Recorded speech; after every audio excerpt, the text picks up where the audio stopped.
Everybody, to another episode of Grind My Gears. I got a wicked guest for you today. Somebody who is fucking awesome. Shea Pierre, owner of PEP, one of the most finest sports and training services you can find in GTA in Canada. He's a good friend, but before I get to him, this show is brought to you by AshanimdariMMA.com. Log on to AshanimdariMMA.com. Visit the pro shop. Get yourself some gear. Enter discount code Brown Privilege. Get yourself 10% off. We got some really good stuff coming out in the pipeline, designed by Rebecca Godfrey Artistry. So if you log on to her website, www.rebeccagodfreyartistry.com, and join her mailing list, you also get 10% off of all of her gear as well. Now that bullshit is all aside, Shea, what's up, my man? You can't get this guy off of the fire. He's always exercising, man. Man, I'd be outside right now taking a walk, but since it's this is a late night grind episode, I had to make sure that I was safe inside so we can talk without any interruptions. Absolutely. So, my man, how are you doing? How is everything going through this crazy 18, 19 months now, almost 2 years? Man, I personally, it's been a phenomenal kind of transition for me. Personally, because I've been able to get away from all the chaos and the hecticness of my old daily schedule of training all day and kind of being all around the city, and I've been able to take a step back and kind of ground myself with my family, which I wasn't able to do as much. So now I get to see my boys grow, and it's a hectic in a different way. I got 3 kids, 3 under 3, so I spend all my day with my children, and I just kind of get my own little training in when I can. You just had another one too, right? Fresh baby. Yep, I got a 3-year-old, 18-month-old, and a 3-month-old. Busy man. Hectic, chaotic. We had Benson December, right before all this shit. So it was like you were saying, like there was a couple months there where I was able to actually like get to spend with him, but then the grind came back on during the pandemic. So I mean, I wish I got to get more time in there, but it is what it is, right? We got to pull the weight sometimes, right? You got to pay the bills. Yes, sir. So, my man, the one thing that people may or may not know is since I've known this guy, he's been one of the best athletes I've ever came across, on the field, off the field, and like I'm gonna dive right into like your goal and your dream. One of your dreams was to play in the CFL, was to play professional football. And you achieved that dream and you achieved that goal. And, how was that process? Like, was it everything that you kind of like thought it would be, going into professional sport and dreaming of it as a kid? It was. And the process leading up to it was strenuous. It was hard. You have to separate yourself. The grind is real. There's days, obviously, you don't want to get up and this, and you got to work a little bit harder than others. You got to put in that 1% little extra day. But man, when I got there, it was a little bit more probably than I even expected. Just coming from, we came from Windsor. So when you hit to the pro level, you're playing with the guys that are NFL caliber, just came out of NCAA. So I had to work even harder once I got there to just maintain or, try to get to the extra level to even get on the field. I was fortunate enough to play in a few CFL games. Didn't go my way where I got to spend a long time. I was, kind of battling my way, onto the field on a practice roster spot. But it allowed me to, to continue to do what I love and, allowed me to save up, every penny that I had to, do what I'm doing now and to have a future in training. Yeah. So like comparatively, because I remember what it was like at Windsor, like the training camp, right? Comparatively speaking, it's got to be on another level just being in a training camp with those kind of athletes, right? Yeah, you got to evolve. You got to elevate your game to, especially coming from a CIS program and small school like Windsor, where they just don't get the backing and the funding and the money to get as many coaches on board like we wanted to. But we had a phenomenal coaching staff when it came to the DBs. So we actually had CFL, NFL caliber coaches my first couple of years, so it allowed me to prepare at a very high level and have the mindset and attitude to go there with. But you just got to get out there, and you got to, if you're good, it's going to show, but you got to push a little bit harder. just to even get recognized, because they don't really believe in your skills as a OUA player playing with those kind of guys. That's what I was gonna ask. Like, is there forget like what coaches see? Like, in your opinion, when you see guys coming out of the NCAA and going through American programs coming up, do you see a glaring difference in skill level coming out of America and Canada in terms of football? Because sometimes when the CFL comes together, you don't really get to notice the two different kind of football that Canadian and American, because it's all in one spot, right? You know what? It's their IQ level and their speed and their sense of the game, and their reaction is a little bit faster paced for those guys. They've played against the top guys in the country and in America. They're born to play football over there. Where over here the game's a little bit slower. We're just not as evolved, or we're just not up to speed when it comes to play recognition. But our speed and attributes and skills and reaction, most of this is the same, but we just haven't evolved in the same type of sense of the game as those guys over there. So, like, size-wise, did you find that you were smaller than some of the NCAA? No, size about the same. A lot of those guys are even a little bit smaller. Those guys, like, depending on what team you go to, they like bigger, taller guys, or they like quick, fast, more agile guys, just depending on what kind of system they're going for. Yeah. But the speed and all that stuff is the same. It's just their IQ of the game is just a little bit better. Because in America, you're pretty much playing football from when you're like 8 years old. Right, so you by the time you get to high school football, you understand. Like, I remember when we got into training camps and at Windsor, and they were starting to introduce like zone and man, and I was like, what in the when I was in high school football in Canada, it's like, hey, there's the quarterback, go get him, right? Go get him. There was no systems in place in like high school football here, at least, and I can safely say that it's still probably like that. But I know for a fact in America, you come out of high school, you better know what the difference between zone and man coverage is, or you ain't playing anywhere after that. Yeah. You know what I mean? Yeah, no, as for me, as being a great athlete, in what I call like a shutdown corner in college, they say, Shea, you go over here and guard the best player in the field, and we'll play a zone or things around you, but we want you to shut that guy down. So I didn't have to learn as much in the college game, and so it was a rude awakening when I got to the CFL game. I had to really study that playbook, right? Cover 0, cover 1, all the way to zone, to all these different formats, and I had to figure out what everybody else was doing in the game. So it was a lot more challenging to figure that out. What's the difference in, like, because when we were playing, you have a certain level of quarterback. Like at the CFL level, as a defensive player, what's the main difference you see out of that level of quarterback that's coming in that you're playing against? Like, is he more?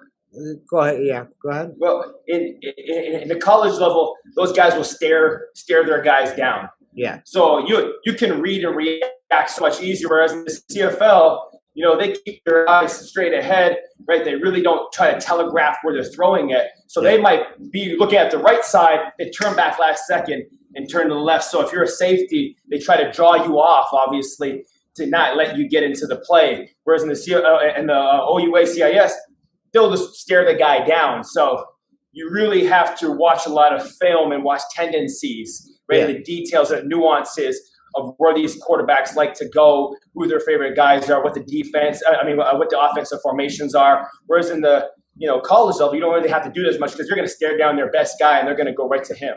Yeah. Do you find that like I didn't get the chance to play pro ball. That's why I'm asking. Do you find that like for me, when I look at those fucking offensive linemen, there's no part of me that wants anything to do with engaging, because some of those guys coming out of the States, they're big motherfuckers.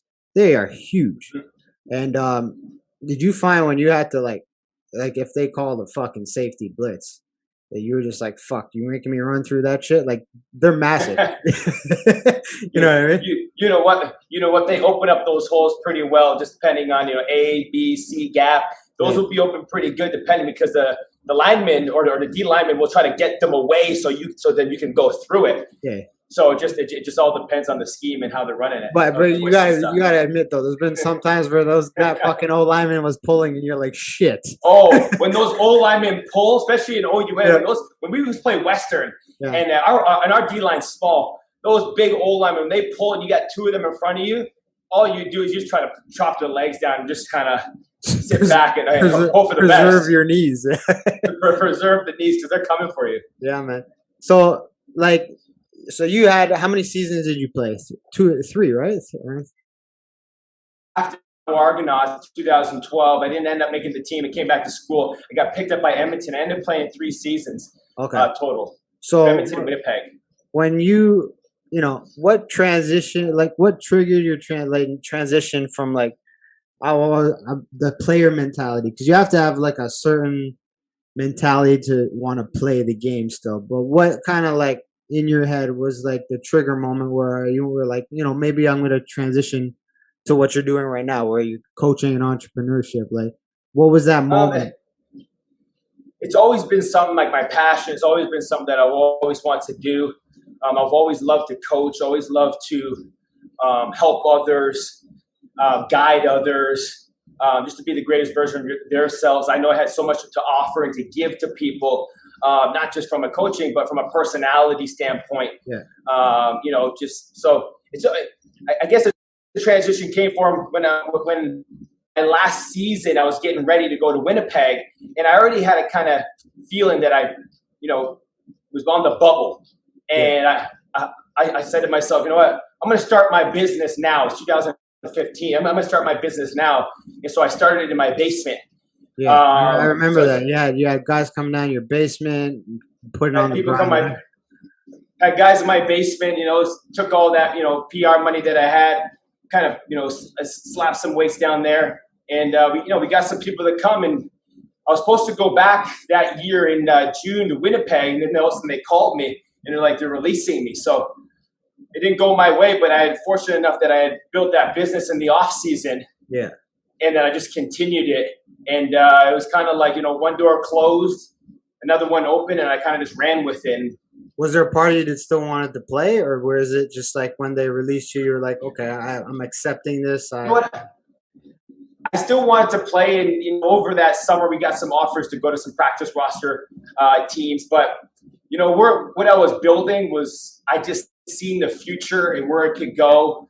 And I knew if I just played my cards right, I kept grinding and pushing and hustling, I'd be able to make it big in that, because a lot of people, even right now, a lot of people are always looking for that extra edge. And I knew I could give it to them. And I knew the kind of training that we were doing was going to make a big impact.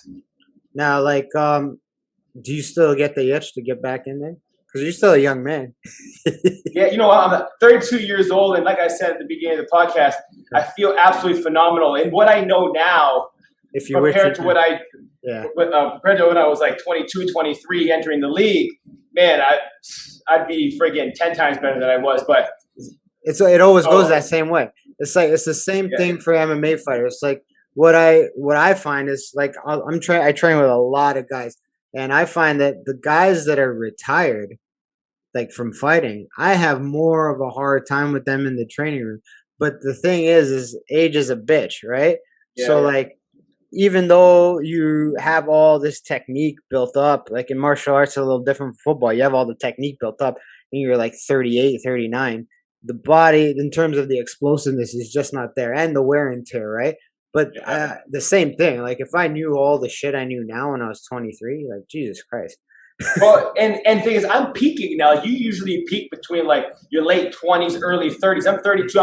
I'm as quick as fast and explosive as I was back then, but I'm leaner. I'm more shredded than I was. My mindset's even better than it was. Yeah. So, and back then, like I was training all wrong. I was training like a bodybuilder. I was big, bulky, 190 pounds. My joints were beat up, so I wasn't doing all the same things. And now I just feel 10 times better. Eating's right, sleeping's right, recovery's right.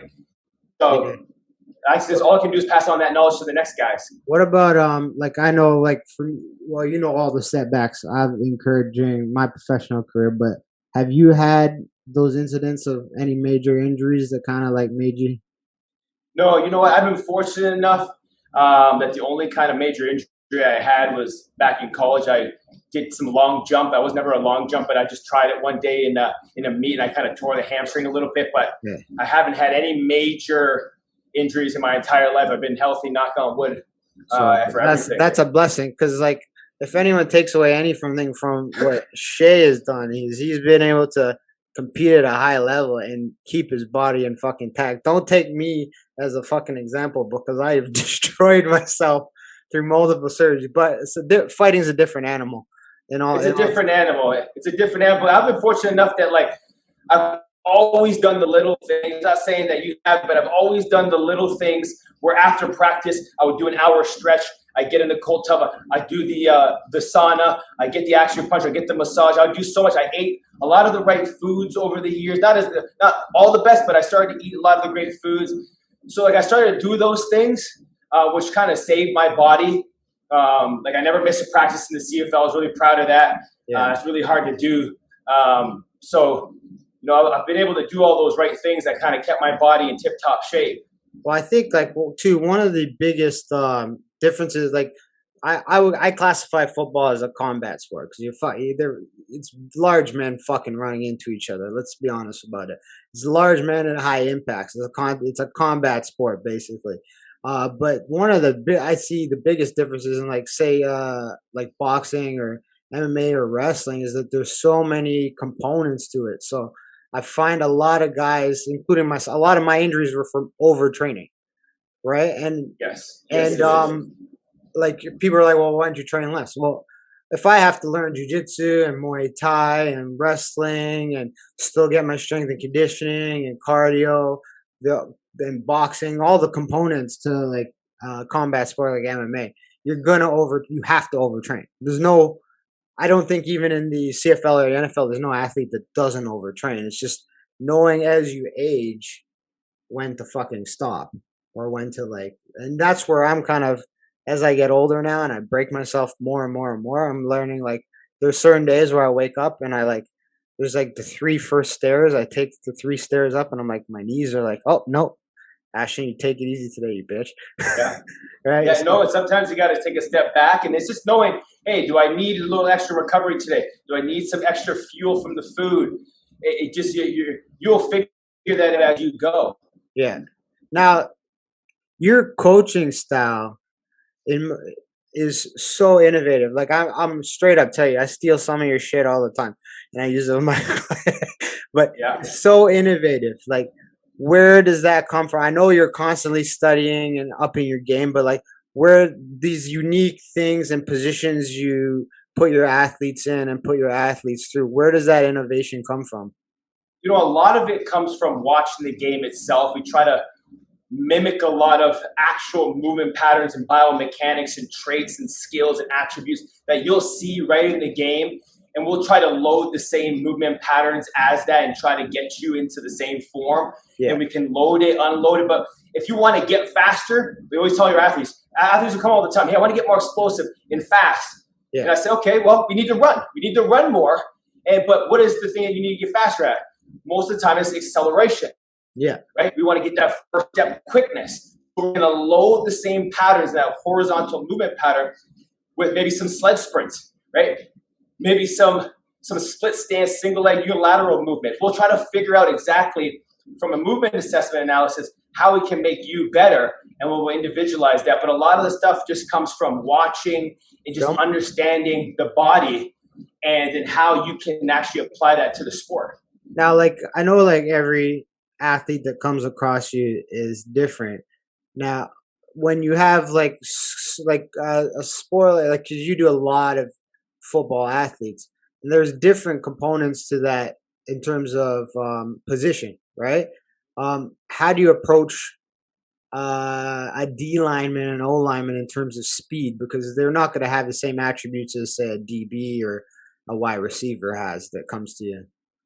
How do you those guys? All of them are going to need some of the same skill sets. Obviously, one's going to be a lot bigger than the other, but they're all going to need great footwork, great hip mobility, the ability to get decelerate, accelerate, right? Quick hands. They're all going to need some of those same movements. Yeah. So we train them slightly similar, but then it just comes to when we do an initial assessment, what are they biomechanically deficient in? Yes. Right. And a lot of the stuff comes from, just the feet in general. right? Yeah. We look at the feet. So we do a full assessment, and we can just make him do a squat pattern, and we can see, hey, the arches of the foot collapsing. Hey, are we going into valgus? We have some hip shift. Hey, are we getting some sway in the like? We'll find some things like that, and that's where we can individualize it. But a lot of stuff that we do, most of the guys are doing the same thing. They might just have different corrective programs, but we're all kind of doing it. Because when you go to college, you're all doing the basic stuff. Yeah, that's what I was about to. That's what I was about to say. Like a squat, a deadlift. Yeah, you said earlier, like a hinge. I trained the same way as you trained. Back in the day, it was like bodybuilder style, right? You're just trying to bench, trying to squat, trying to deadlift. And that was like when we were in our 20s and playing at school, that was like, yo, these are the things you got to do to become a better athlete. Whereas over the last 10 years, since we've been coaching and since we've been developing, that approach is not necessarily the best anymore. Like, yes, you do need to have some fucking muscle and meat on yourself. But, Aaron Donald didn't get to be Aaron Donald just from all that fucking bench pressing he does. He's got to have all those attributes that you were talking about, right? Well, a lot of it, for him, genetics, right? His size, his speed, a lot of it's going to be genetics. He's a big guy, but he's also a lean guy. If you want to be very quick and fast and explosive, you need to have a lean, dense muscle mass. Yes, for sure. Right? So you don't want to be Aaron Donald's not going to be a guy that's holding 30%. He might have 12, 15%. He's got to have a little bit more a body fat on him because he's a bigger guy. But he needs to be lean and quick and fast. And at the same time, he probably does a lot of corrective work when it comes to the feet, the hips, and does a lot of those things. But at the end of the day, we all have these base programs, but we just got to find the little small intrinsic things that we can make better. Now, do you find that a lot of the guys coming out of university programs are still in that like bodybuilding mentality? Where yes.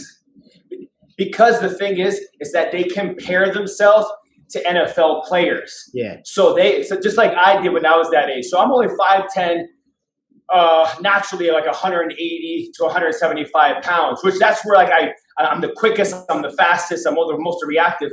But then I'm looking at guys like Patrick Peterson back then, that's naturally he's 6'1", he's naturally 215 pounds. That's just how his frame is. But I'm trying to get to him because he's the number one draft pick in the corner. And I'm thinking I got to be like Patrick Peterson. So I'm trying to build all this muscle that doesn't want to stay in my body. It's like a racehorse. You start putting 2-3 pounds on a racehorse, they're going to go shoot him in the back because he gets slow. It's just that much pounds on him is going to make him slow. So also I start putting 10, 15 pounds on me. I'm getting slower. I'm getting stiffer. I'm getting, I'm not as fast as I was. And so that's what happened to me. And a lot of these college guys go through that because their mindset is I just got to get bigger, stronger, faster. And the bigger doesn't always mean that. Make it bigger, stiffer, slower. Well, you remember Vernon Davis? He came out of Maryland, I believe. And I was watching a video of him, and he had every lifting fucking record that school ever had. And then the first thing he said when he got to the pros, when he got to the NFL, was he was too slow. He was too slow because he was lifting. He had every powerlifting record. He was too dense, and he had to lose. I think he lost like 15 or 20 pounds before he even competed in his first NFL game, just because he realized from getting into minicamp that strategy was not going to work at that level. And I see the transition happening, but I still see, like, especially in football, guys are thinking they have to be bigger and stronger than everybody. Yeah. But it is funny because a lot of guys that I play with in the CFL, like the best players, and even when I coached as a coach for the Toronto Argonauts, the best players, some of them, they never lifted. Yeah. And these are veteran guys, 10 years in the league. They never lifted. They never really liked to lift in college. It's like their body was telling them, if I go start lifting all these heavy weights, it actually might be detrimental to my game overall. It actually might take years off of me. And you see some of the best players ever that played, Deion Sanders, Randy Moss, Jerry Rice. A lot of these guys didn't do conventional, modern weightlifting. They ran a lot of stadium stairs, hills. Herschel Walker, too. Herschel Walker, hills. The best thing that you can do is run, right? Yeah. You run for a living. You might as well get really great at running. And a great stimulus is hills, right? Cristiano Ronaldo runs hills up his driveway. Yeah. These guys know. They just instinctively know what to do. You don't have to go lift the heavy weights to do it. Well, like like for MMA, I know a lot. Like surprisingly, a lot of guys do not lift weights. Like I particularly hate lifting heavy weights for the reason being that I can lift heavy weights. There's a time and place for that. Like in your off season, like after a fight, I have to cut all the weight. I got to put some back on. But I hate it because when I lift heavy, I'm too sore to perform the movements in practice the next day. Yeah. I'm too like my it takes me way longer to just get loose. And even then my connective tissues are broken down so much. Like even getting my hip up to throw a basic kick is difficult that day. And I Yeah. think like as sport grows and as coaches like you continue to evolve the game, we're gonna see a whole nother level of athlete once they kind of shift away from that. Because like in the sport of like I don't know if you watch a lot of MMA, but Yep. watch Love it. some of the fucking Russians. They don't fucking lift weights. They don't No. lift weights. They're wrestling. They're competing and doing the things that Yes. they have to do every day to win the Yeah. competition. We're not doing like massive bench presses and stuff. Sure, that has its place in like in time. Like say you just fought, you're recovering, right? But these guys that are competing at the highest level of all sport, they're not doing these ridiculous fucking lifts. I No, mean, and you go do a bench press, you're in a fixed position. But when you're in the bottom position, you're never going to be just in this. Your hands are all at different places. You got different grips. You look at guys like Khabib, man. He's there friggin' wrestling bears. You know yeah. what I mean? So Well, like I always give this comparison because I have some dumb people who always ask every time I see them like, "Hey, how'd you bench it? How much you bench?" I'm like, "Oh, I don't fucking know. I don't know what my max bench is." They're like, "Hey, what do you mean I don't know?" I'm like, "All I know is when I squeeze you, you're gonna want to tap out because it's a different kind of strength that you develop from sport and doing the thing that you're that. I mean, places like F45, they all call it that functional training. I don't fucking yeah. like that term, but it's like the function of what you're doing. And I think that if we can transition away from you know dumbbell presses for football, like it has nothing to do with your route. No. You know what I mean? Yeah. And And then so also you put on this extra muscle mass, you need more energy to use it. you more like Right? So I think that if we could take anything away, that fighting shows that is the biggest negative ever, right? Because you yeah. look at some of the most thickly muscled guys, they don't make it through 15 minutes of fighting at the same No. pace. They may win the fight, but you see a glaring diminish in skill level and in fitness as the game and as the competition goes on and on and on. After one round, they're toast, right? Look at a guy like Nick and Nate Diaz. They don't lift Yep. weights. They just go do triathlons and run. Yep. And they build endurance for the sport. They can take a punch and they'll just keep coming at you because all they do is MMA training and then they just supplement that with a little triathlon work and then they just smoke a little bit and they're ready to go. I didn't take my CBD. I need to be awake. I need to be awake for this one. But like your emphasis on running, right? For like, so say you look at an athlete like me who's had tons of knee issues, right? So what I find is when I run too much, my knees are fucked the next day, right? I have a diminished knee joint. So when I cross a certain barrier of running, functionally it wears me down. How do you approach Yes. like athletes who have those problems? Because obviously in football and combat sport, knee problems are probably the biggest thing. Like look at the Baltimore Yes. Ravens over the last 5 weeks. What is it? 5 ACL tears in like 2 weeks.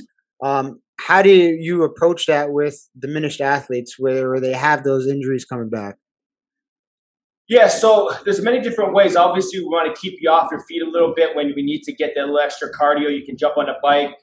You can get into more swimming. But first, we need to address why you're having those knee issues. You've had some injuries. I think you had the Achilles. I don't know if you've had an ACL. Yeah, I had the ACL and then I hit the Okay. Achilles last year. I don't know, Right. everything. I've had everything done. So first is looking at movement patterns and you're just biomechanics. So Yeah. we probably have to look at the foot level because we know that you can be decoded as an athlete through three ways: your foot, or sorry, your shoes that you wear are decoding your feet, right? You put that shoe on, right? That big, thick sole, that sensory deprivation chamber. So we got to look at your foot, and is that foot stable enough to take the shock and load of your body 3-4 times the weight that you put down at it as you walk, sprint, and you pivot, turn, punch, all those movements?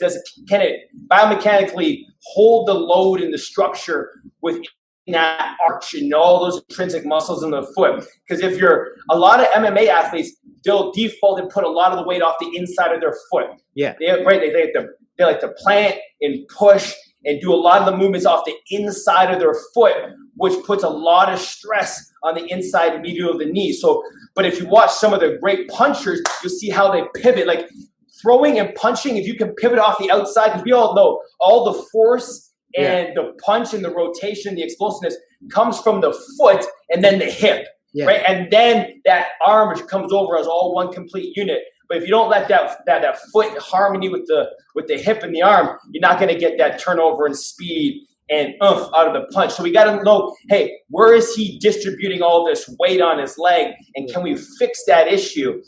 Is he on the kind of heels, or is he on the balls and the power side of his foot? So we'll look at a lot of that first. That's a huge, huge thing.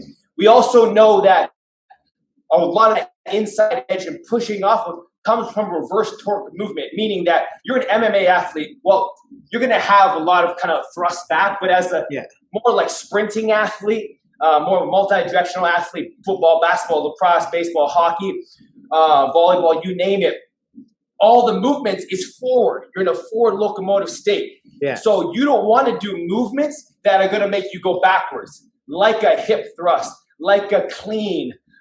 Those are all backwards movements. So if I'm working, I'm always going backwards, then I'm putting myself in a reverse torque.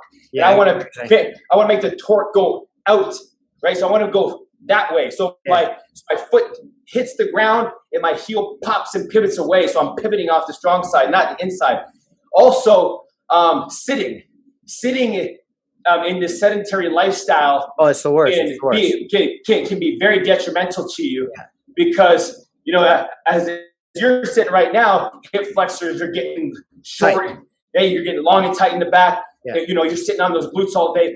But you go to places like China, Korea, indigenous cultures, they sit on the ground, not in chairs. They're barefoot all day. They're barefoot. They're barefoot all day, and their feet are huge, like just absolutely huge. 26 bones in the feet, 33 joints, hundreds of muscles. So you got to make sure that those are turned on and activated and primed and stimulated to be able to do a lot of those things. And MMA athletes are a lot of bare feet anyway when they train. Yeah, we do a ton of barefoot stuff, and like because I do I teach a lot of like boxing, kickboxing, and stuff. And people find it a surprise. Like they'll start punching the pads, and I'll tell them stop. I'm like, punch from your feet. They're like, what the fuck you talking about? And I say, take your big toe and the toe next to it, and dig it into the fucking earth and turn it.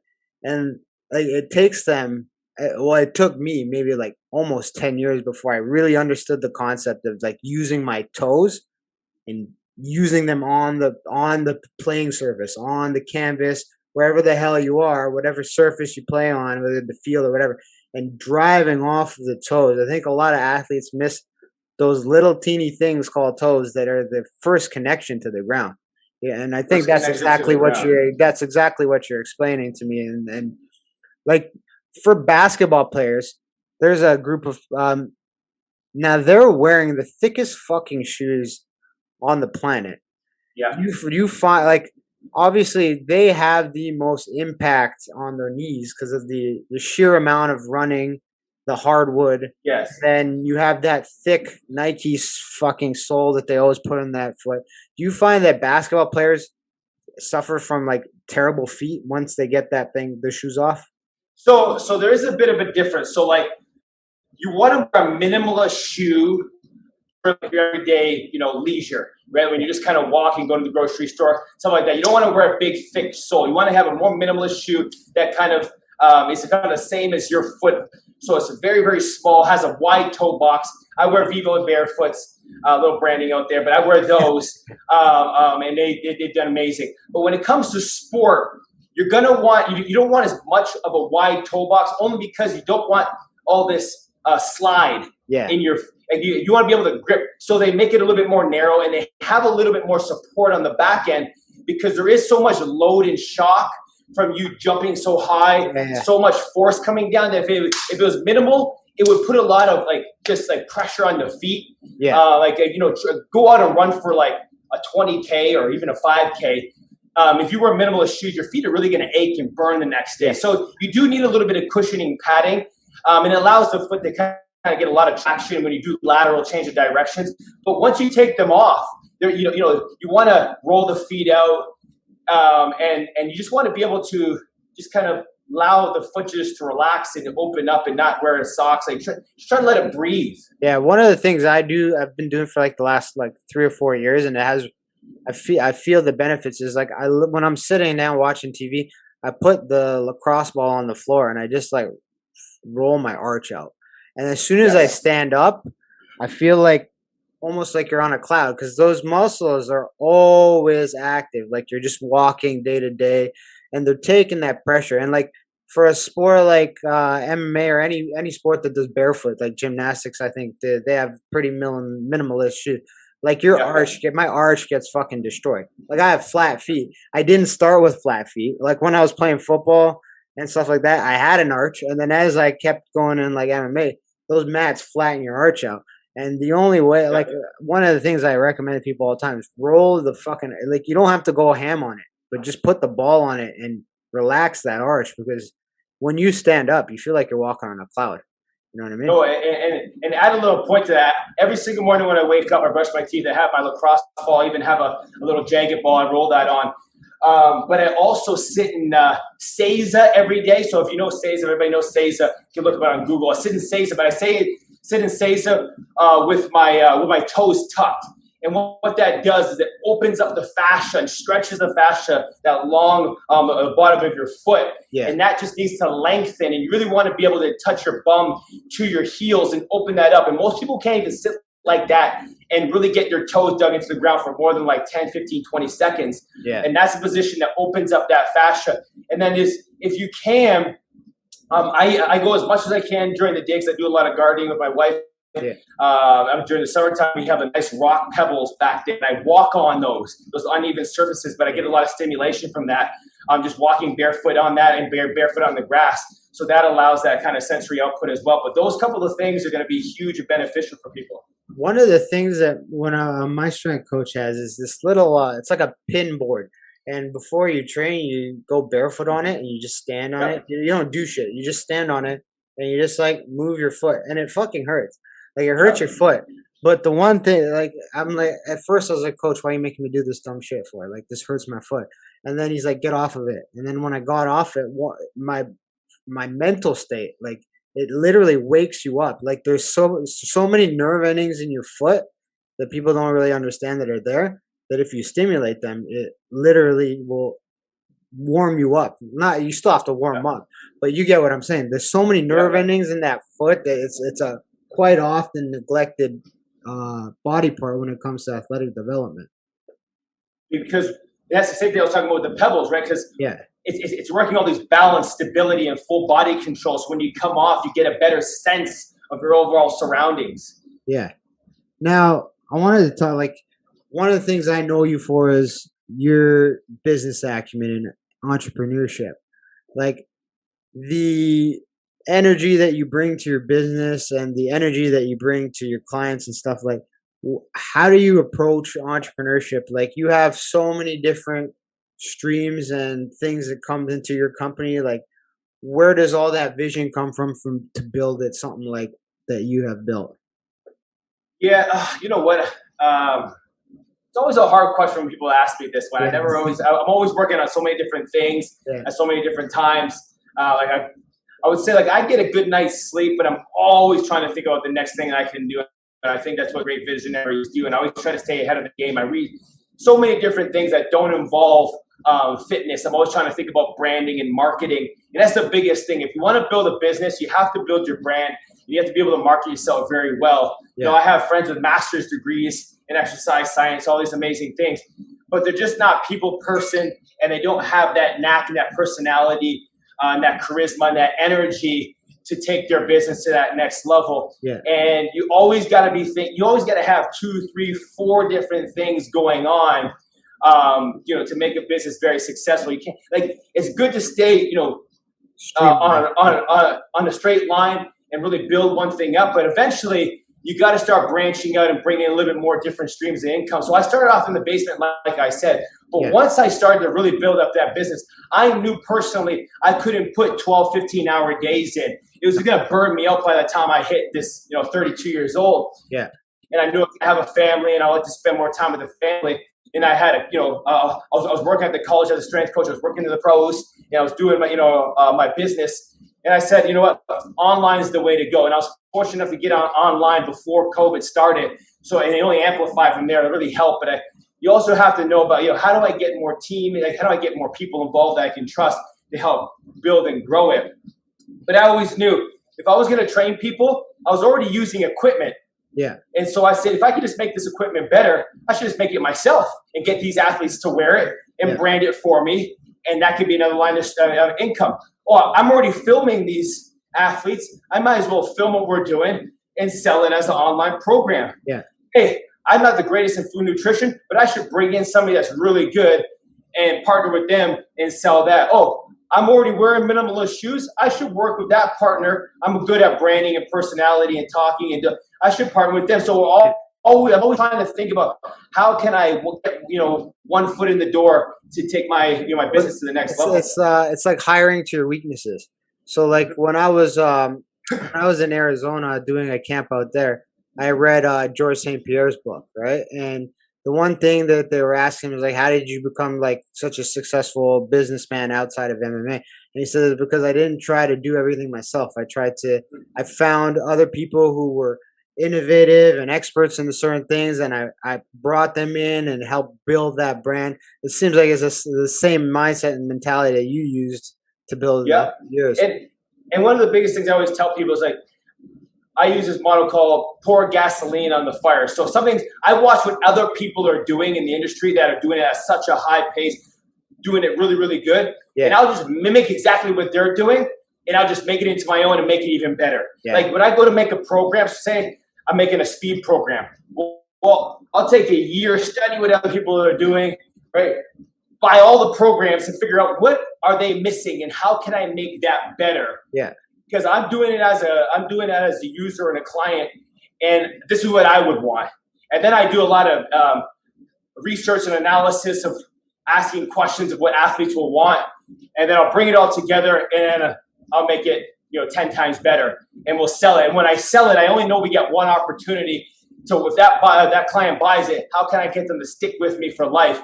Yeah. So I hire on a full videographer team, and right now I got my own videography staff, graphic artists, all that stuff. Yeah. And we just make it 10 times better visually than everybody else. We give you the breakdown, the biomechanics, the analysis, the why, the how. If you're an athlete, coach, parent, we want to make sure you understand the exact. This stuff I'm training you. And I don't really get that from a lot of other programs. They might just have their iPhone out, they do the video, and that's it. Yeah. So we have to make it like just next level, and that keeps that customer for life. We might have the same customer buy 10 programs. Yeah, because they build that connection with you, even though sometimes you're physically not there. And it's like kind of like what you said. If it's not broke, don't fix it. Like fitness is fitness. Let's be honest. Yeah. Like I know a lot of these different clubs and things that open up and these different franchises try to HIIT is a big fucking thing. Everybody wants to do HIIT training, right? But let's call it like it is. HIIT training is not 45 minutes or an hour long class. That's not HIIT training, right? It's just a package and a brand. But like fitness has always been the same thing. You have to do the work, and if it ain't broke, don't fix it. But it seems like your approach, which is the same approach I use, you take what's already given and you just tweak it and make it better and personable to you, to your brand, right? And I think that's where I always tell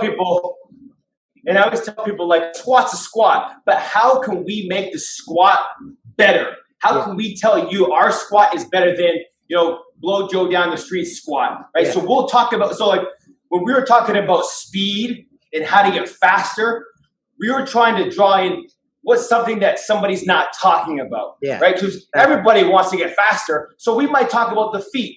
And how can you get more explosive? Well, the first thing like I told you about, your foot's the first thing that contacts the ground. If that foot hits and the arch of the foot breaks, you're dissipating 40% right off the bat. So you're not. So if we can get that starting, that better, you're going to get faster, and you might get free upgrades up the chain. Your hip's going to get stronger. Your core is going to get stronger. Right? All those little things. So we might just talk about. Right?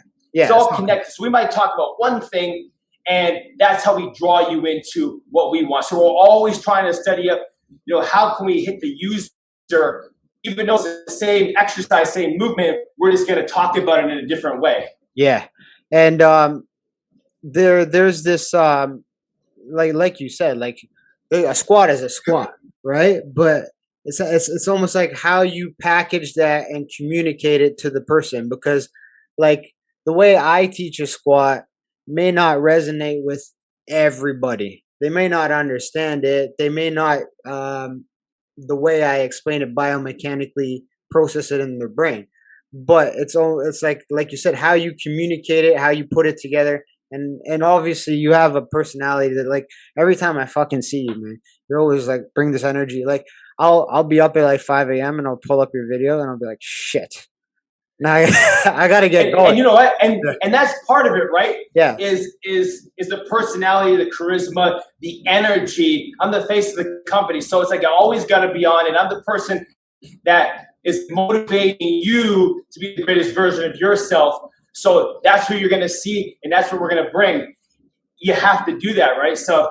Do you find it exhausting? Do you find it exhausting? Like, do you get tired of? Oh no, because you know what? That's me every day already. Right? Yeah. But like, you look at guys when and these are where I watch some of the best. Chael Sonnen, Conor McGregor. They understand that it's a bit of a game, and they always have to be turned on. They always have to draw the crowd and sell the fight. It's just constant. It's just the way they have to do it. Whereas there's some guys that aren't big names, even though they have the skill and the attributes, they just don't have the personality to sell the fight. Well, like, it's funny you should say that, because I'm sure you saw Conor's last fight where he broke his leg, right? Mm-hmm. And everyone's all critical of him because he's talking shit about Dustin's wife.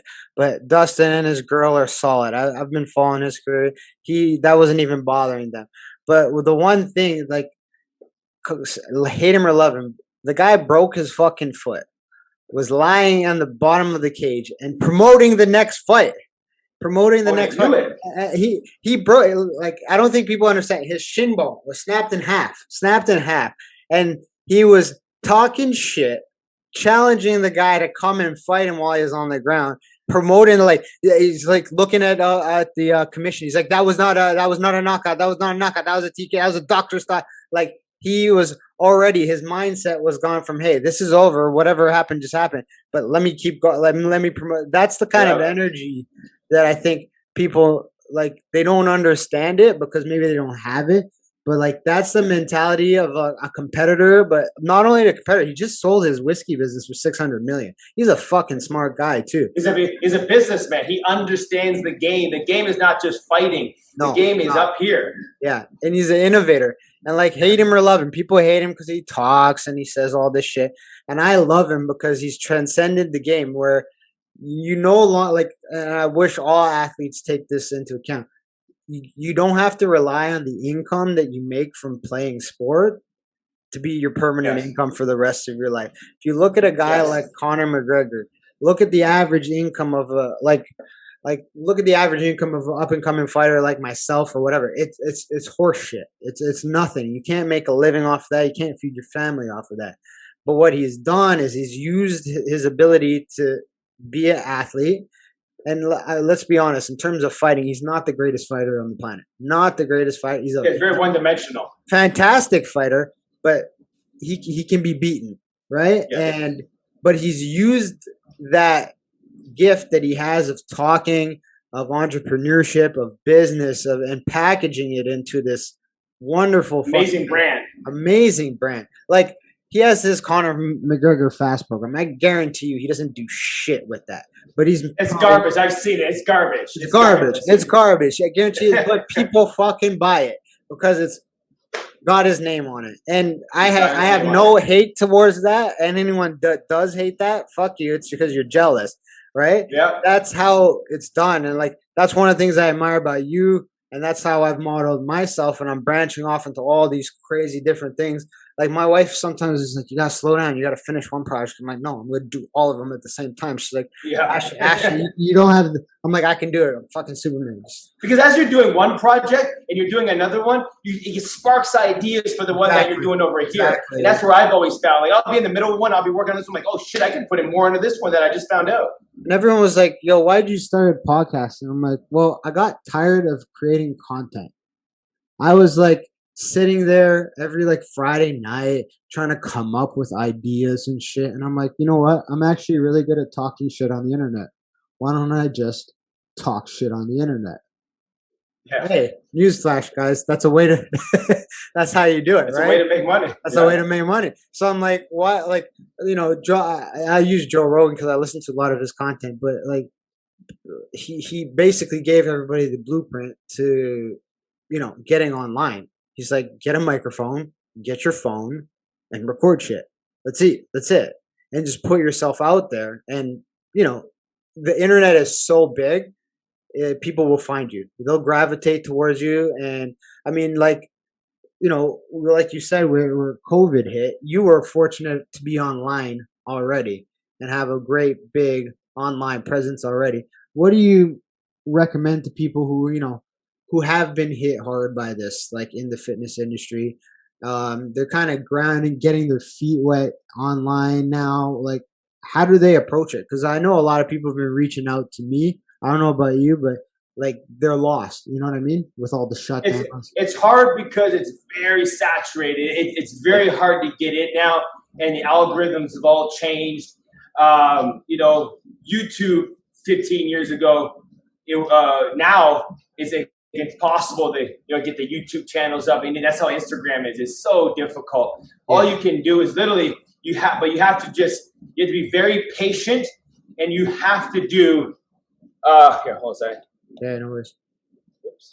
You have to be very patient, and you have to be very consistent, because people will get down on themselves if they don't see instant results within 2, 3, 4 weeks. Yeah.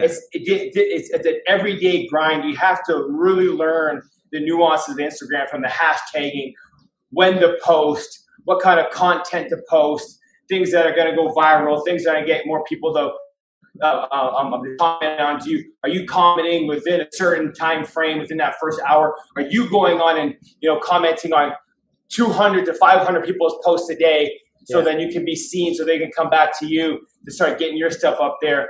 Are you working with different businesses, maybe for free to promote their stuff, because they're going to then promote you? It's just, it's a give and take. How much can you do? Yeah, because how much can you commit? Well, it's like you say, you can't do it all yourself. I think a lot of people get into business and they think like, well, it's going to be the straight. It's like any other sport. You think it's a straight linear path. You start a business, you put a product out there, people buy it, and you become successful. Very few times does that happen. I mean, like a handful of times for a certain amount of people. For most of the time, it takes, like you said, a constant grind and a constant amount of failure. Like when I look back in my athletic career, like everybody who follows me knows, like I'll compete. It's going like this, and then injuries. Then I get better, compete, injuries. Business goes. There's always. It's almost like a stock market chart, and the more that you can accept that and be patient, like you said, be patient, right? If you keep grinding, the stock it will go up. It's like an Apple stock. It will go up. But if when it takes that dip, if you're like, oh fuck, man, I'm tired of this shit, I don't know what to do. Well, you're gonna fail 100% of the time, right? Yeah, and you just got to figure out how to keep separating yourself from everybody else. Yeah. It's like training. If I wanted to be the best, I just got to put in more hours than everybody else. It's just a numbers game, right? If I have 10,000 hours of training, you only got 100. Of course, I'm going to be better than you. I just put in more time. So it's like, if you want to succeed, you're just going to have to grind and put in a lot more time than everybody else. You can't just put in an hour a day and expect that shit's going to happen for you. It could, you get very lucky if that happens, but you just have to put in a lot more time. That's what I tell a lot of my athletes. How do you separate yourself? Kobe Bryant did it. 4:00 in the morning, he'd go work out. 10 o'clock late, 3 o'clock, 6. He just put in more time, and by the time he was, in his mid-20s, nobody could catch up to him. He just had accumulated way more time and invested way more into it, and so the interest was way better. Do you find like a lot of people in the fitness industry that you see are kind of like that, where they're not willing to put in those grind hours? They try to cut corners. Everybody's always trying to look for the secret method, just like anybody that probably comes to you to train. Yeah. Right? They're trying to do it. They're trying to lose weight in 6 weeks. 4 weeks, and it just doesn't happen, right? And they're blaming you. They're like, oh, I was supposed to lose 10 pounds in this next 6 weeks. You didn't do it for me. I'm like, well, it took you freaking 5-10 years to put on the 20, 30 pounds. You think I'm going to be able to take it off in 2-3 weeks? It doesn't happen. It's you have to invest in yourself, and there's no secret. It's just damn hard work. If you want to lose weight, you can't eat as many calories. You got to go train a little bit more, and you got to be dedicated on doing that. There's no quick fix. Like, I can get you, anywhere you got to be, but you got to be able to, do it exactly how I tell you. I always use this reference. I don't know if you've seen that movie Friends with Benefits with Justin Timberlake, but Woody Harrelson plays a gay guy in that movie, right? And so he's like, he's the sportscaster, the gay guy. He's like, the rules are simple. You want to lose weight, stop eating, fatty. And I always remember that line in that movie when I'm at like 11 o'clock and I'm like, fuck, I want a pizza. I'm like, no, bitch, that constant like need for mouth pleasure that people have, that 3 or 4 seconds of weakness, that could lead to your demise. Not necessarily in athletics. I'm not just talking about athletics all the time. I'm talking about just generic lifestyle. The willpower to just say, oh, I rather eat this than be healthy. You know what I mean? I find it's in our culture too much. Just maybe it's because food is so readily available to everybody. It's so readily available. It's so damn good, and they design food now to be so addicting, and it's become a habit for you. And so it's really hard to break those habits. You know what I mean? Yeah. So it's just ingrained in us to eat after 8, 9, 10 o'clock and have those extra snacks. It's hard to stop them. And it takes a ton of willpower, which a lot of people don't have. If they did, they'd be out doing some other shit with it. Yeah, like when I get a new client comes to me and I start working with somebody, they're like, oh, I want this goal. I want to lose this much weight. I want to lose all this. And I'm like, okay, great. What I do with you is probably 10% of the work. Yeah. The 90% is going to get those goals are the things that you're going to do when we're not around. When I'm not around, when the coaching is done, like I'm always going to coach you, but it's what you eat, how you sleep, how you live your life, the choices you make. Am I going to go out with my buddies on a Tuesday night and have a few drinks? Well, if you got to wake up on Wednesday morning, is that a smart decision to do? Right? All those small little things, the 90%. I always say that I only do 10% of the work when I'm talking to somebody. The training is one, like, it all looks extreme, but let's be honest, it's an hour of your day maybe, right? You have 23 other hours. What are you doing with it? Do you find it's the same? We've been talking for an hour, and I just got 3 miles in. You can find that time to do it. Do you find that that's a number one excuse people give you? They don't have the time? Yeah, a lot of the you know what? That's one of them, and it's just people just don't know what to do. They honestly just don't. Yeah. They've been accustomed, like you said, to eating and sleeping a certain way, and just living a certain lifestyle. And they've just been so accustomed to it. It's hard to break it. So a lot of it's not just physical; it's mental, it's emotional, and so you have to break down those barriers and those walls. Yeah, and the mental part of sport now. Do you focus on that a lot with your athletes and people that come to you for work? The mental? Yeah.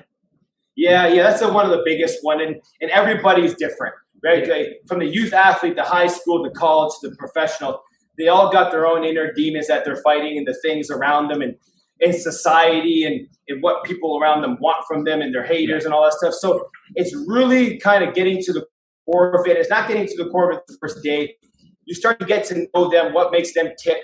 And I slowly get to kind of unravel all those things just from simple things like, the things that I can talk to them about, or the tips and tricks and strategies that we do in the workout room. But at the end of the day, it's all here. And that they can be the most explosive, fastest, dynamic athlete. But if they truly don't believe it when they hit the field, then that's going to be their demise. Because it's, I would say, it's those who say they can and those who say they can't are both usually right. Yes. So if they go on the field already believing that they're going to lose the game no matter what. Yes. If they go in there and they believe, there's those games and you probably know this, if we go to York, right, they're not a great team, we know we're going to beat them. All of a sudden next week we got Western, we're like, oh shit, those guys are better than us. Yeah. We've already lost the game before we even hit the first practice for that week. 100%, right? 100%. And I mean, I get this question all the time, but people always ask, fighting is crazy. What does your mind go through when you're about to fight? And they're surprised by the answer, because I always say I'm scared as fuck. And what do you mean you're scared? I'm like, because a competition, when you compete at high levels, no matter what it is, whether it be football, soccer, there's so many uncertainties that can happen in those minutes that are happening. And your whole dreams can be shattered. I'm scared. I tell people all the time, when the music goes on and I'm walking out, I'm fucking terrified. But no part of me has ever thought I'm going to lose when I'm walking out. I'm scared. I'm scared that there's embarrassment and failure and all those things that come along with everything, not just sport. But I always keep in my head that I will win. And that attitude comes from preparation.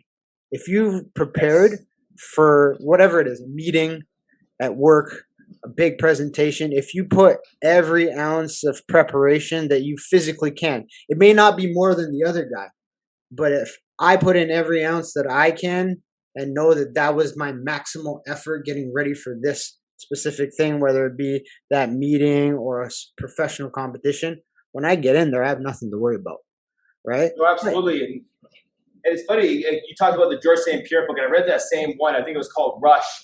And he talks about the butterflies in his stomach every single time he came out, and that nervousness and anxiety and scared. But those are things that kept him really sharp, and fine-tuned and focused at the task at hand. And just like you said, most people that fail is because they didn't prepare. They didn't put in the hours and hours and hours to run. I remember seeing you say, Bull, he said, I spent years practicing for something that takes less than 10 seconds. 10 seconds, yeah. Right. So you had to put in all this preparation. And most of these people fail, and they go out there, and not only are they scared, they know they're going to fail because they didn't prepare. And so that's why. And then when you do an individual sport, it's even worse because there's nobody else to lean on.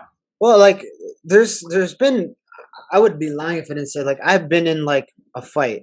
And I would say my last fight, I barely got hit. He just hit my nose. And then my whole nose started gushing blood. And blood in a fight is never a good thing. It's always a bad indicator sign. So I was still winning the fight. But when you're looking on from the outside, you're like, oh, fuck, he's bleeding, right? And I would be lying if I didn't say, while I'm in the moment, I didn't have, a second of doubt where I'm like, shit. You know what I mean? What the fuck? But that always going to happen when you're doing stuff in life and competing, even in business, right? I'm sure there's been times where, business gets slower, especially in fitness. You have those turnover periods, you know what I mean? And you're like, shit, what am I going to do? Well, you have two options. It's either you fucking lie down or you keep fucking fighting, right? And I think sometimes, especially in fitness industry and in life, people say, I'm just going to lie down. Well, you're already in that. You're already in there. You're already committed to it. Why would you lie down? You gotta just keep going. There's not, even if you were to fail, you can look back in your life in 50 years and be like, yo, I didn't lie down for anybody. I kept going. That person was just a better person that day. You know what I mean? And those are the kind of things I feel like a lot of people are missing in sport and in life, especially with everything that's going on right now, because it's very easy to lay down with everything that's going on. You know what I mean? Yeah, because we're I hate to say it, but we're kind of bred that way as children. Yeah. Right? Like everybody gets a medal. It's okay. Things will be better. Like there's no hard times. Like we don't treat these kids and make them kind of evolve and push through the hard times, which is why the things that I really try to emphasize to my wife and to my children that, hey, if you don't know what you're doing, don't just come and call me right away. Try to figure it out. I know you're 3 years old, but you're smart enough to figure it out. And like what I've taught my daughter since she was one was like she would fall down and hurt her knee. Like, and I watch other parents, and I don't care what other parents do. Those are their kids, and that's none of my business. But I'll see other parents, and like their kid falls down, and they're crying, right? But they're not hurt. They're not hurt. Let's be honest. They're not hurt. It's just an emotional reaction. So how I approached it, and people might call it, not very friendly, but I tell my daughter, I'll pick her up and I say, shake it off.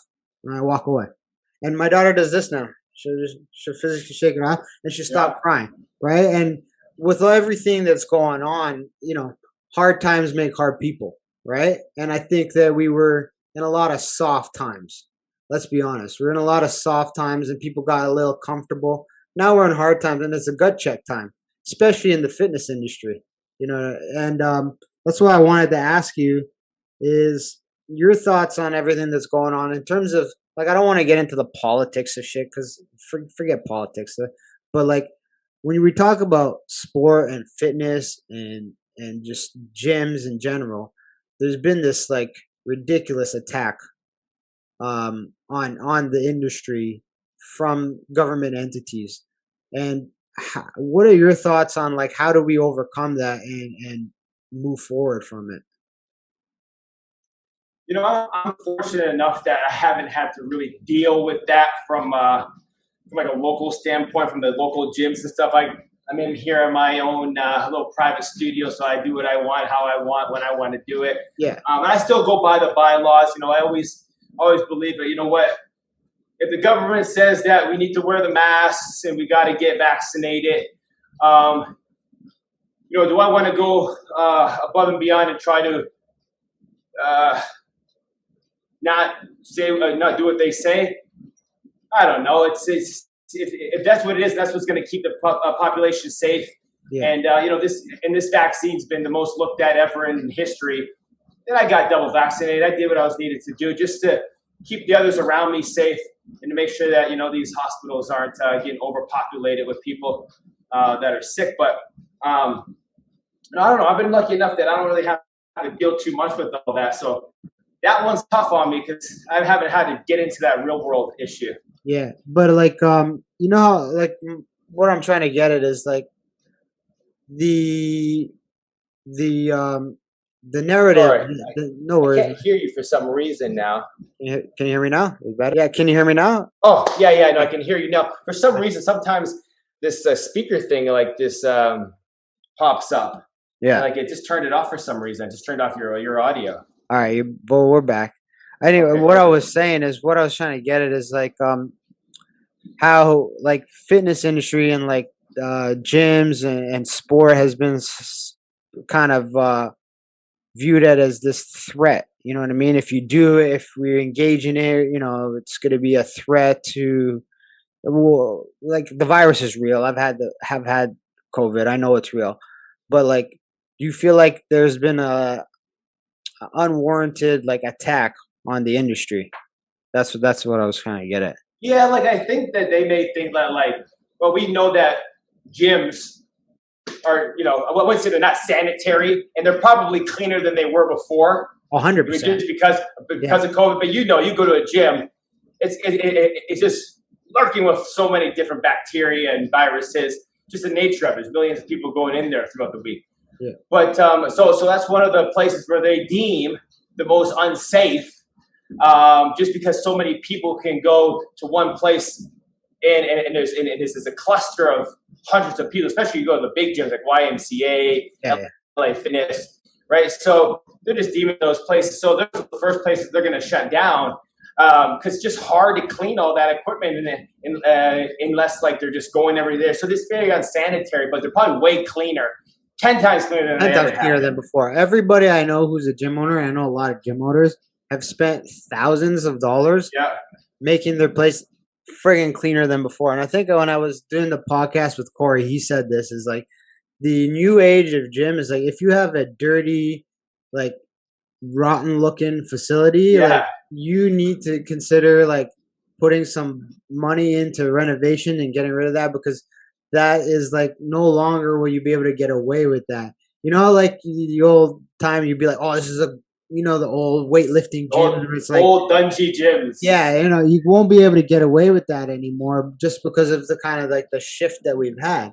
But I mean, we all know that when you go to the gym, you breathe, you sweat. It's just the nature of it. But there's been this kind of like narrative push that it's like the bad place to be, and I've been Oh, in. does Doug Ford look like he's going over to the gym? I guess the guys that are calling the shots are the last guys that are in the gyms anyway, right? Well, So yeah, and it's all about your health. It's all about our health. It's all about our health.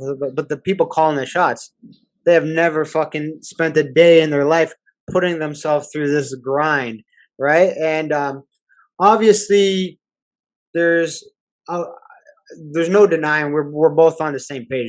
There's a virus out there, but the best way to combat it is by living a fucking healthy lifestyle, right? yes, right, And living the healthy lifestyle. we can do all those different measures and 6 feet apart and wear the mask. But let's be honest, guys. Eat right, sleep, take your vitamins, exercise, and you'll be fucking fine. But those are the things that aren't being pushed. It's almost like the conversation that I just told you, what I just said you is a bad thing. You know what I mean? It goes against the grain. Yeah, and that's the biggest thing people need is they need an outlet. They need somewhere where they can let go of some of that built up anger, I guess, from these people. But a lot of these people that that used to go to gyms, you broke their routine, so now they're at home and they're locked up all day, and now they're eating like shit. They're not getting out and exercising, and so now you're really making the population 10 times more sick than before. Yeah. And well, that just puts a lot of pressure on the fitness industry because like a lot of places won't survive. Like a lot of the local gyms, even Good Life's in trouble. Even Good Life, they have to Mm-hmm. take out a big loan to keep themselves up. They're in trouble too, and it's not over yet. You know what I mean? Like this situation is not over yet, where we will lose. I've already seen a lot of people who are in fitness transition out because they have to pay the bills, right? Let's call it like it is. They got to pay the bills, and with constant shutdowns and the fitness industry being sort of victimized, there's what are you going to do? You got to leave the industry, right? At least momentarily. So, do you see that there's going to be like I personally think fitness isn't going anywhere. There's going to be a high demand for it, especially in the next couple of years. But do you see like there being a lack of fitness professionals with everything that's going on? No, because like you said, there's gonna be that boom again, either on the online circuit, but people are gonna get that itch to go back into a community, into a culture, and want to be a part of something again. So that's probably gonna boom up in the next couple of years as the virus starts to calm itself down and people start to live a more normal life. Well, especially now, like in the summer, it starts to push. It's getting into these winter months that it kind of sucks because we live in a place where 6 months out of the year it's cold and Yeah. we can't get outside and enjoy the beautiful sunshine. So if there is closure, it really kind of sucks the wind out of a lot of people because in the summertime you can go outside And and, yeah, uh, and and right. So there was a big boom this summer of people getting back to a lot of clubs and stuff like that and just getting outside. But like you said, like if you're going to do half capacity in these gyms and the overhead is so expensive, yeah. especially now, the cost of living has gone up. And so the overhead, you just get a, 3,000-4,000 square foot place. You're going over, 8, 9, 10 grand a month to pay for this stuff. So if you can't really get the capacity, you're going to either be just breaking even and you can't make a living and you put in all that time and effort into almost nothing. Or you're gonna be taking out loans and just trying Taking to out loans, right? stay above. Trying to stay afloat. So Now, for all that aside, one of my biggest things that I wanted to talk to you about because you're involved in so many with so many athletes is the future of sport in Ontario. It's taken a big hit, and especially now that this first month of high school, they're not allowed to do extracurriculars. Kids have not been able to compete and do the things that they've trained to do and they love to do for almost 2 years now. How do we, like me and you as fitness pros, help out with this? What does the future look like? Because it looks pretty grim right now for those kids that are, say they're in grade 12, 11, looking to perform at the next level, looking to get scholarships, but they can't compete. What can we do as coaches, and what can we do as a fitness community to kind of help them along? It's very, very challenging for these grade 11s and 12s because they can't obviously compete, so they don't get the film in order to get out to those college coaches. So like you said, it takes a big community, and it takes a lot of coaches like us to put on a lot of these extracurricular activities Yeah, in order for them to get that little extra stimulus that they're missing from the game to keep them in tip-top shape. And obviously, as professionals, health professionals, we're in a boat where we always have to make money. So if you're fortunate enough and you can get out there and you can give a lot of these kids that maybe are less fortunate some opportunities to jump in. Like, we do a lot of extracurricular activities with our organization, Peers of Performance, where we work with a lot of athletes that may not be able to afford programs. yeah, And so a lot of our online stuff we give away for free to athletes that can't afford it. And we do I run a lot of camps in the summertime. We always have 2-3 kids that jump in that can't afford, that come in for free, that come and play. And, it's just so there's things like that. And then right now they just don't have a lot of the budgets for for a lot of sports in high schools anymore. yeah. Or if they do, they had to cut it significantly for other things. But it's just going to be like that for a little while. So a lot of these kids, they just have to find different outlets, and they gotta go into different activities to keep them rolling. They got to do a lot of extracurriculars. How do we, like, so some of these kids are going to miss 2, possibly 3 years of collegiate sport, right? Do you think that, because I feel like we won't see it right now, but maybe in 2 or 3 years we will see maybe a potential decline in the level of athletes to come out of Canada because of that? Do you feel like there's a way that we can help rectify that with the missing of the game time and the play experience that they've? The only way that you can mimic the game is by playing it. Yes, So no that's matter what, there's gonna be a hit. The only way that those athletes can continue to play at a very high level is to just practice a ton, practice the sport as much as they can, and they got to go out and they got to go play in the rep leagues, because there are rep leagues still. There's yeah, soccer, basketball, football, right? So you got to go so if you're not doing it in high school, you got to go in the community and get into a sport out there. And if there's not as many, and then you just got to find the tournaments. You got to travel, and you got to make yourself available. You got to scour it. If this is what you want to do, then you got to make yourself available and go out to the States or anywhere around the world and kind of get in there. yeah. Because like for any young athletes that are listening, there's a lot of guys that were in their 20s and teens that I know that are competing in MMA that they literally packed their shit up and went to the States for like 8 months Yeah. and were training down there, and they were able to compete. And then obviously you can't stay there for the whole fucking time. You got to come back, or immigration rules and stuff. But those are some of the sacrifices people might have to make. But it's unfortunate that they're in this position, and it's hard as like there's so much stuff I want to do to help them. But the biggest thing I would say is, from an athlete like myself who has had injuries and have had to sit out, not for the same reasons that they have to sit out, is one of the things you can do that is very underrated is mental reps. Like watching your sport, taking those mental reps and almost like doing it in your head over and over and over to the point where when it actually happens in front of you, when you get back into the game, when things do open up and you're able to, it almost seems like you've done it a million times, even though you haven't. Right. And I mean, we do this in normal training, whatever, those mental reps, but this is a time where, you're not able to compete. So I think it's probably the most important thing you can do right now. A lot of mental reps are just watching a lot of video, studying the game, right? Yeah. Becoming a student of the game, watching yourself from previous years, watching the people that you like and want to mimic and want to, have the same skill set as. It's all those little things, right? And it's just a lot of kids don't know that. They need a lot of guidance on that, and it's because it's very boring. Yeah. Yeah. It's very boring. So Yeah, like one of the things, whenever I have a surgery or an injury from MMA, I end up diving deep into watching old fights, like very old, like Pride and old competitions, because it's very easy to look at the new game, the new NFL, the new NBA, and see all the crazy athletes.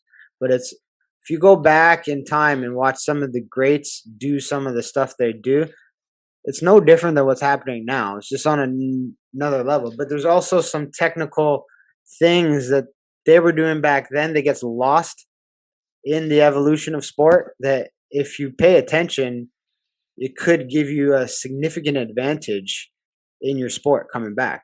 You know what I mean? Like when I look at the NFL, one of the things for me that's missing in the NFL and CFL are, back in the day, guys had very good tackling technique.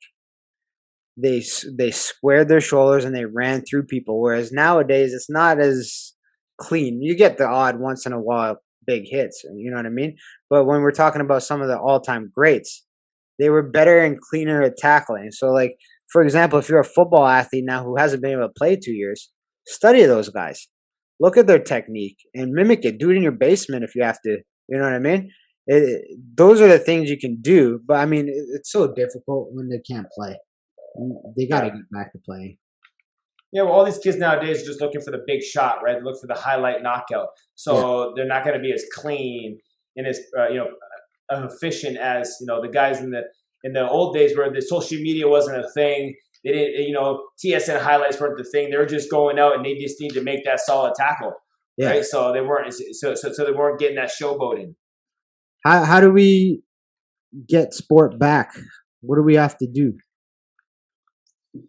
Man, that's a tough one. I guess we just gotta wait. we gotta wait on the government. That's just what it is. Like, all we can do is just kind of I don't know, man. That's a tough question. I think everybody's kind of wondering that and trying to figure it all out. I think it's just kind of doing the thing, and hopefully everybody starts to get vaccinated and things just kind of turn around. It's just a waiting game. Yeah. So I mean, at this point, it is what it is. I mean, there's not much that we could do, but at the same time, I think whoever's left in the fitness industry has got to step up a little bit.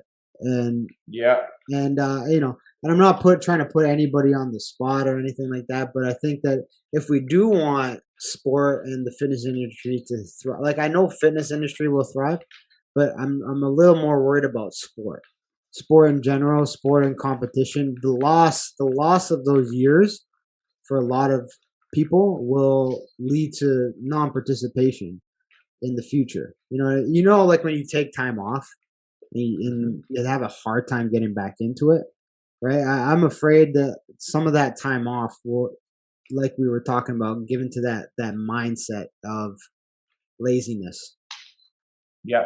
And and the thing is, like, this is my thing. Like, if I love football, no matter if there's a pandemic or I'm not playing football or not, that's what I want to do. That I'm going to figure out a way to do it. I'm gonna figure out a way to do it and get better and continue my grind. So when it does come back up, right?